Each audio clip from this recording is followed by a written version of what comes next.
বাংলাদেশের সাধারণ পাসপোর্টে আবারও অ্যাকসেপ্ট ইসরায়েল বা ইসরায়েল ব্যতীত লেখাটি ফিরিয়ে আনছে সরকার। ইমিগ্রেশন ও পাসপোর্ট অধিদপ্তর এবং স্বরাষ্ট্র মন্ত্রণালয়ের একাধিক সূত্র এ তথ্য নিশ্চিত করেছে।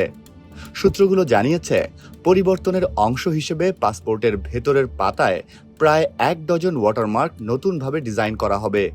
স্বাধীনতার পর থেকেই বাংলাদেশি পাসপোর্টে লেখা থাকত, this passport is valid for all countries of the world except Israel, অর্থাৎ এই পাসপোর্টটি ইসরায়েল ব্যতীত বিশ্বের সব দেশের জন্য বৈধ। তবে 2020 সালের শেষ দিকে তৎকালীন আওয়ামী লীগ সরকারের আমলে কোনো আনুষ্ঠানিক ঘোষণা ছাড়াই এক্সেপ্ট ইসরায়েল শব্দবন্ধটি বাদ দেওয়া হয়। এদিকে পাসপোর্টের পাতার ওয়াটারমার্কেও বড় ধরনের পরিবর্তন আনা হচ্ছে।